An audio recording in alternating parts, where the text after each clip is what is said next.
Oke, di sini saya akan menjelaskan mengenai elemen HTML. Untuk elemen HTML ini sangat banyak sekali. Untuk contoh-contohnya, yang pertama saya akan membahas mengenai heading. Heading ini artinya apa? Ya, artinya kepala ya. Jadi heading ini biasanya itu digunakan untuk memberikan judul. Jadi ini elemen HTML yang biasanya digunakan untuk membuat tulisan itu menjadi tebal dan besar. Biasanya digunakan untuk membuat judul, entah itu judul berita atau judul artikel. Jadi di heading ini, heading pada HTML itu maksimal hanya sampai H6 saja. Jadi H1, H2, H3, H4, H5, dan H6. Maksimal H6. Dan beda, biasanya kan kita menganggap H6 ini ukuran tulisannya paling besar. Itu berbeda. Jadi kebalikannya. Di sini kalau kita ingin membuat tulisannya besar dan tebal, kita gunakan H1. Jadi H1 ini itu yang paling besar. Kemudian H2, H3, H4, H5, H6. Malah H6 ini yang paling kecil tulisannya. Biasanya yang sering dipakai itu H1. Ya, untuk sintaksnya sangat simpel sekali. Untuk heading tinggal ditulis saja. Ditulis seperti ini, H1.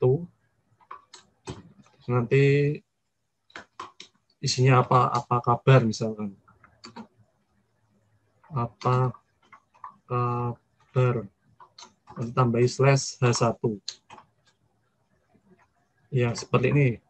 Jadi kita nambahkan elemen H1 atau H2 atau H3 seperti ini. Nanti tulisan apa kabar ini akan menjadi besar dan tebal. Ini cara penulisan sintaks heading. Seperti itu. Oke, selanjutnya. Ini penjelasan untuk heading ini biasanya digunakan untuk membuat judul pada halaman website. Memudahkan search engine optimization, yaitu mempermudah mesin pencari dalam menemukan website yang bersangkutan berdasarkan judul dan subjudul yang ada. Jadi biasanya judul itu ditulis dengan H1, subjudulnya biasanya kan lebih kecil, biasanya ditulis dengan H3 atau H4. Ya, ini heading ini hanya digunakan untuk judul dan subjudul website. Jangan digunakan hanya untuk membuat ukuran huruf. Jadi kalau misalkan pengen ukuran hurufnya besar, ya, jangan pakai heading. Heading biasanya digunakan untuk judul. Kalau mau tulisan besar ya kita pakainya font ya, pakai font biasanya, font size, ya, ada atribut size di sini. Terus nanti tambahin misalkan 20 font size-nya. Tulisan besar. Ya, ini. Jadi untuk heading ini biasanya digunakan untuk judul. Kalau mau tulisan besar, kita bisa menggunakan font size seperti ini.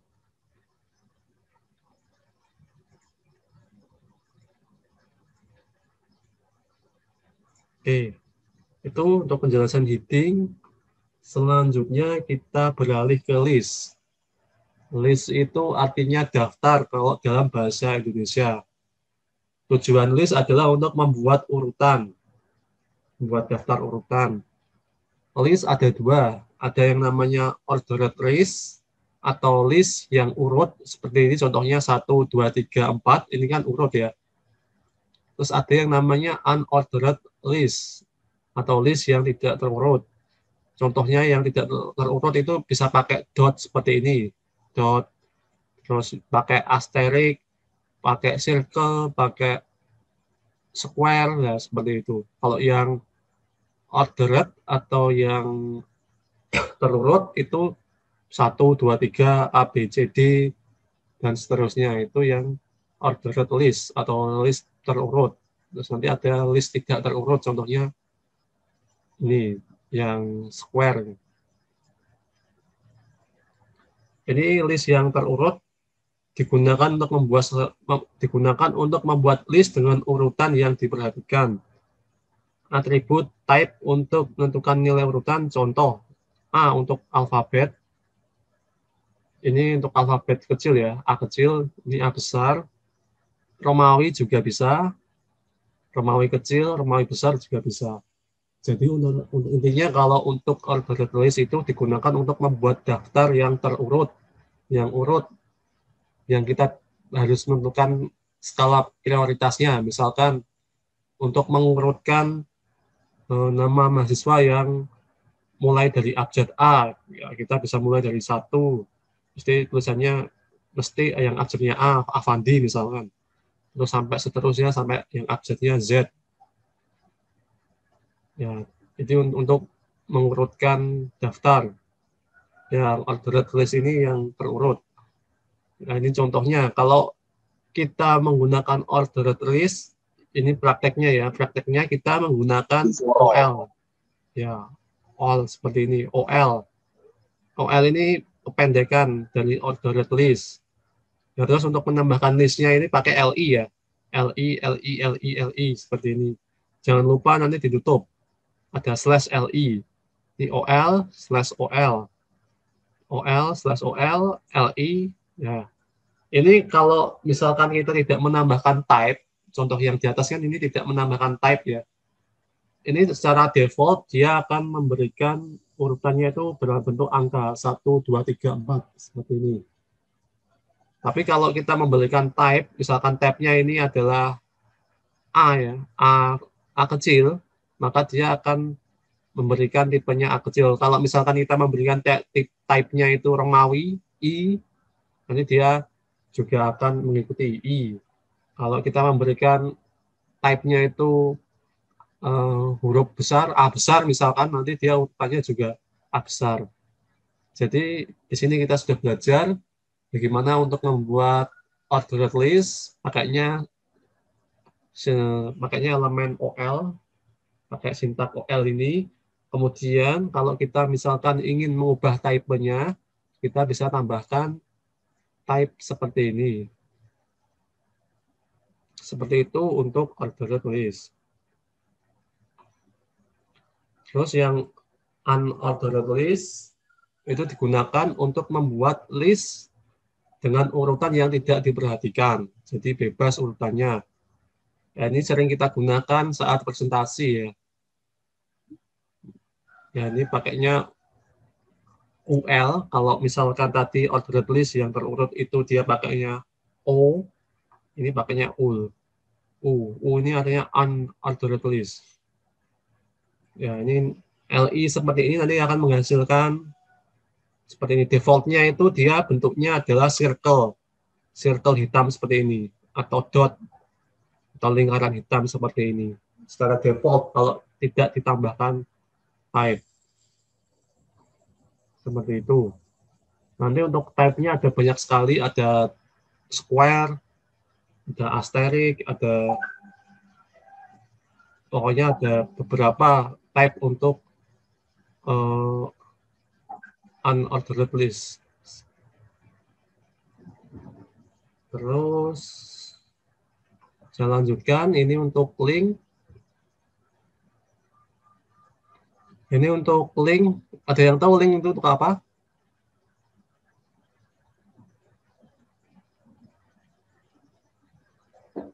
Link sepertinya sudah pada tahu ya? Iya, Pak. Untuk menghubungkan teks dengan dokumen atau URL. Ya, mengapa dokumen? Ya, misalkan di sini kita bisa menambahkan dokumen HTML atau kita bisa menambahkan URL dari website lain, misalkan google.com. Untuk cara penulisannya sangat simpel sekali, tambahkan A seperti ini, sintak A seperti ini, contohnya ini. A, kemudian tambahkan href. Href ini adalah link tempat kita tuju, tempat yang kita akan tuju.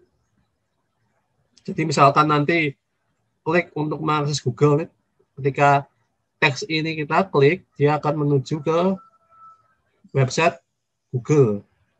Ketika kita klik pada tulisan ini, maka dia akan menuju ke Hello World HTML. Seperti itu.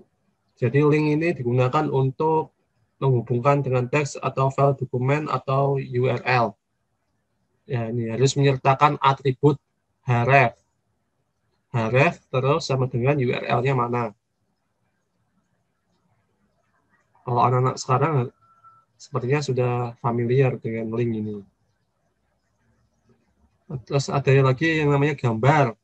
Untuk menambahkan gambar pada HTML, kita bisa menggunakan IMG. Menggunakan tag IMG seperti ini. Tag IMG hanya terdiri dari tag pembuka dan tidak disertai tag penutup, tidak perlu ditutup. Kemudian tag IMG ini wajib ya harus menyertakan src. Kalau cuma IMG doang itu tidak tampil gambarnya. Ya, ini tambahkan atribut src. src ini artinya source disingkat. Kalau IMG ya artinya image. Ya, ini jadi menggunakan tag IMG, menggunakan atribut src, kemudian ini lokasinya.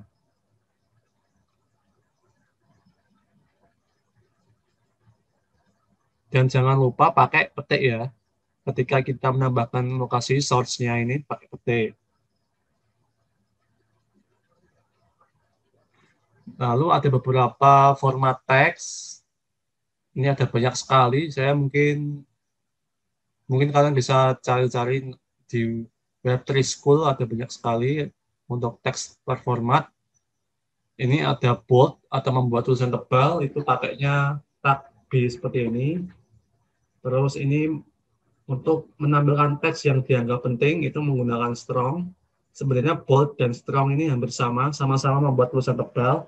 Cuma kalau di CEO-nya itu lebih kepakai strong, karena strong ini mengindikasikan bahwa teks yang kita sorot itu penting. Seperti itu. Jadi sama-sama membuat tebal, cuma tingkatan pencariannya di Google itu lebih kemakan pakai strong. Lalu untuk I itu untuk italic, membuat tulisan miring. EM itu emphasize, ini memberikan teks yang ditekan. Terus ada mark untuk highlight. Ada subscript untuk menampilkan tulisan tampak kecil. Nanti tulisannya menjadi kecil, terus di bawah. Ini cocok untuk membuat log. Terus ini sub ini untuk kecil terletak di atas. Ini cocok untuk membuat pangkat, misalkan 2 pangkat 3. 3-nya kan biasanya letaknya kecil di atas ya, pakai sub. Sub pakai P dan sub pakai B. Kalau yang pakai B itu bawah, P itu atas. Terus ada elemen semantik HTML, ini untuk mengorganisasikan halaman konten. Kalau yang ini kan elemen-elemen dasar. Ya, terus kalau yang semantik teks ini adalah teks HTML yang mempunyai makna. Dan untuk elemen semantik ini digunakan untuk membuat struktur pada halaman website. Elemen semantik muncul di HTML5. Contoh yang termasuk elemen semantik ada form, ada tabel, ada artikel, ada nav atau navigation. Terus untuk elemen semantik ini mempermudah browser dan programmer mengenali bagian-bagian halaman web. Seperti header untuk memberitahu bahwa bagian tersebut adalah bagian atas dari halaman web. Jadi di elemen semantik ini sudah muncul beberapa elemen yang digunakan untuk membentuk dasar website, seperti ada form, ada tabel. Terus nanti untuk mempermudah ini bagian header, ini bagian body, ini bagian isi atau konten, bagian footer, itu sudah ada elemen-elemen seperti ini. Ya, ini header, navigation, footer, ini aside, section, artikel. Ini elemen semantik di HTML5 sudah dipakai. Nah, ini contoh elemen di HTML5, contoh elemen navigation, elemen semantik contohnya, misalkan ini header, ini judulnya ya pakai H1, terus ini navigation. Navigation ini digunakan untuk berpindah-pindah halaman. Di sini ada menu 1, menu 2, menu 3. Ini biasanya dikasih link ya. Ketika diklik menu 1 nanti beralih ke menu 1. Terus ada section. Ini adalah section ini untuk menampilkan bagian utama dari web. Ini bagian section. Terus aside ini berisi informasi tambahan. Terus footer. Footer ini biasanya berisi copyright atau kontak person atau alamat email. Ya, ini bagian-bagiannya ya. Terus jenis-jenis elemen semantik web tadi sudah saya bahas ya.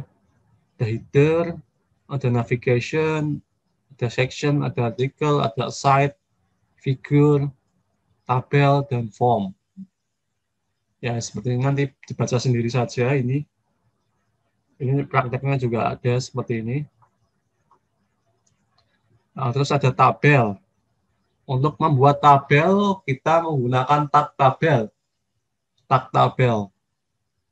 Terus tabel ini terdiri dari beberapa tag. Jadi untuk membuat tabel, kita harus menambahkan tag ini. Menambahkan tag TR, tag TD, TH. Kalau TH ini tambahan. TH ini biasanya berada di atas sebagai header tabel.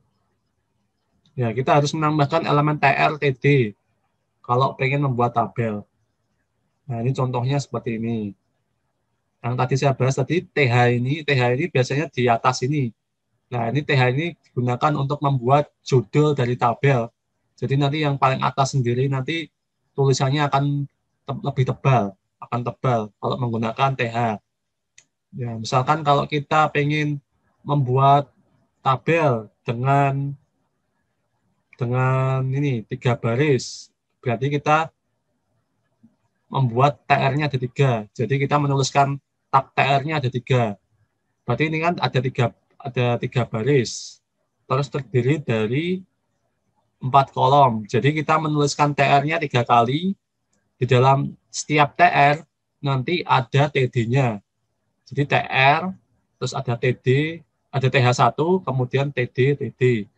Lagi nanti tulis TR yang baris kedua, terus nanti tulis lagi TH, TD.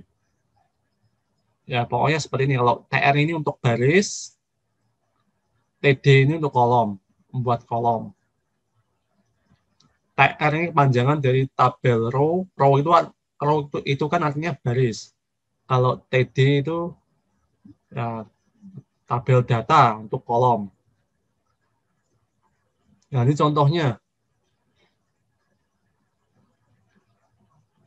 Ini contohnya kalau melihat sintaks ini berarti dia tabelnya terdiri dari berapa baris? 1 baris 2 kolom. 3 baris 2 kolom ya. 3 baris 2 kolom. 3 baris 2 TR-nya kan ada 3 kolom. TR-nya ada 3. Terus kolomnya ada berapa ini? 2. Terus Ya, headernya 2. Ya nanti begitu untuk membuat tabel ya harus ada TR, TD wajib. Terus untuk supaya kalau misalkan kita cuma tulis tabel doang, kita nggak tahu batas-batasnya, tidak tahu garis-garisnya. Makanya kita tambah atribut border. Border ini untuk membuat garis. Jadi semakin besar ini kan bordernya 1 ya, berarti tipis garisnya. semakin besar nanti bordernya kita tulis, misalkan bordernya 4, nanti garisnya semakin tebal. Seperti itu. Jadi untuk menambahkan garis pakai border. Ya, terus ada form. Form ini digunakan untuk membuat form pastinya ya. Membuat form itu biasanya isinya ada inputan dari user, kemudian ada button yang nantinya akan disubmit. Ya, ini digunakan untuk form ini digunakan untuk menerima inputan dari user. Kemudian biasanya input dari user akan dikirim untuk kemudian diolah oleh server, disimpan, dihitung, diautentifikasi kalau dia form login. Kemudian kalau misalkan form perhitungan ya nanti dihitung. Kalau misalkan form register ya berarti nanti disimpan. Di dalam form itu biasanya terdapat tag input. Ya, input ini biasanya digunakan untuk input user. Cuma kalau input ini biasanya cuma hanya satu baris saja inputnya. Kalau text area ini juga inputan dari user, cuma untuk text area ini nanti user bisa menginputkan lebih dari satu baris. Ini kalau inputnya cuma satu baris saja, kalau text area bisa lebih dari satu baris. Terus ada select contohnya ada radio button, ada checkbox, terus ada option. Contoh dari form ini cara membuatnya seperti ini. Jadi kita menggunakan tag form, kemudian nanti ada atribut action. Actionnya nanti dia akan menuju ke halaman underscore memproses PHP. Terus nanti ada metodenya, metode yang dikirim untuk mengirimkan data. Itu misalkan metodenya metode underscore pengiriman underscore data, terus slash form. Nah ini contoh form. Kadang juga di inputannya sudah ada metodenya. Kalau ini contohnya yang form. Di form ini nanti kalau kita klik buttonnya, dia akan menuju ke halaman pemrosesan PHP. Kemudian di dalam halaman pemproses PHP, nanti dia akan menuju ke metode pengiriman data. Ya, ini contoh penggunaan form. Untuk form ini tidak saya jelaskan lebih detail, mungkin nanti langsung praktek saja supaya lebih paham. Jadi nanti untuk form, di job sheet-nya ada ya, membuat form. Pokoknya yang ada di job sheet sudah ada, nanti tidak saya jelaskan dengan detail. Ya, saya yakin teman-teman semua, adik-adik semua ini sudah pada paham lah mengenai HTML dasar ini masih dasar ya, jadi masih gampang. Nah, ini contoh-contoh form ya. Kalau di Facebook kita menjumpai adanya form sign up untuk daftar, kemudian ada form login.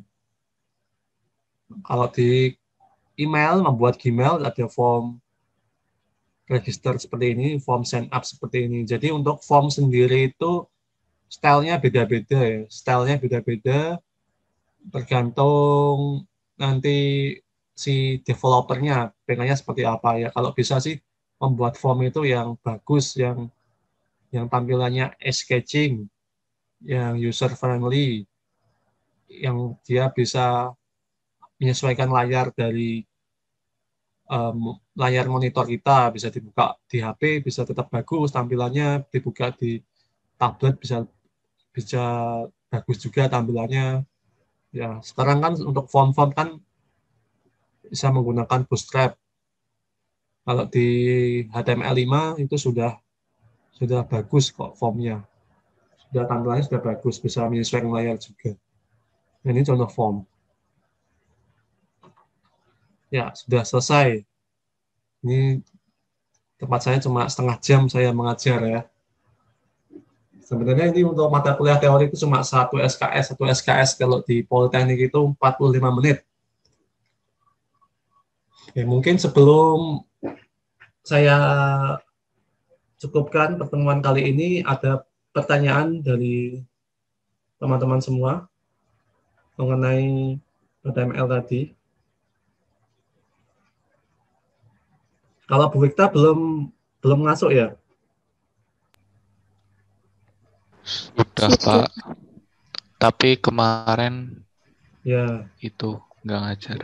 Bu Wikta lagi pelatihan di Solo, sehingga beliau tidak bisa mengajar dulu karena pelatihannya itu padat dari pagi sampai sore, bahkan sampai malam. Jadi nanti lihat ngerjain job sheet dulu, nanti mungkin minggu ini insya Allah sudah mulai ngajar. Oke, Mas apa nih? Mas Muhammad Mujib. Ngapa? Ngapa maksudnya apa? Oh enggak, Pak. Emang bahasa saya ngapak ya? Enggak ngapakan ya? Oke, kalau tidak ada yang ditanyakan, oh ya enggak, Pak.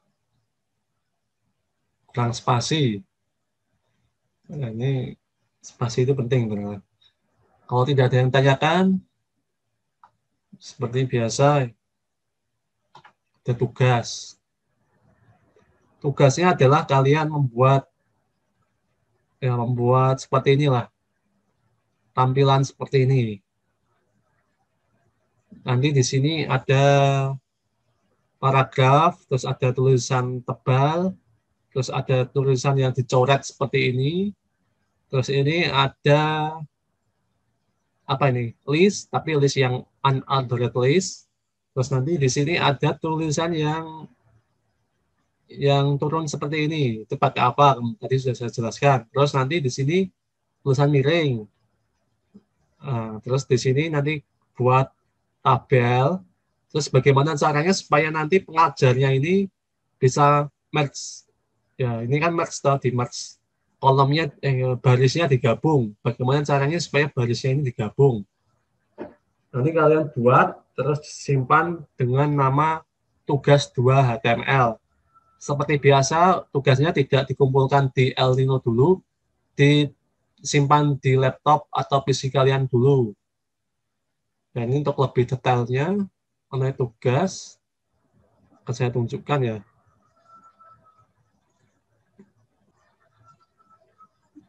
Ya, seperti inilah. Tugasnya nanti seperti ini, membuat tulisan yang sama persis seperti yang ada di slide pokoknya. Jadi dia ada, ya untuk materi sudah saya upload di El Nino. Mana di materi pemrograman web. Untuk slide ini juga sudah saya upload di El Nino. Tinggal soalnya ini kan ada materinya Bu Wikta juga. Sebentar. Ya. Ini sudah saya buka untuk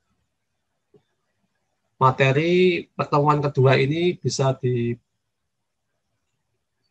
di El Nino, bisa di-download materinya. Ya, pokoknya nanti kalian buat tampilan seperti ini, nanti disimpan dengan nama tugas 2. Oke, terima kasih atas perhatiannya. Jangan lupa untuk tugasnya dikerjakan dulu, disimpan di laptop dulu. Nanti kalau sewaktu-waktu disuruh kumpulkan, bisa langsung mengumpulkan. Oke, kurang lebihnya saya mohon maaf. Sekian dari saya. Wassalamualaikum warahmatullahi wabarakatuh. Waalaikumsalam warahmatullahi wabarakatuh. Terima kasih, Terima Pak. kasih, Pak. Terima kasih, Pak. Ya.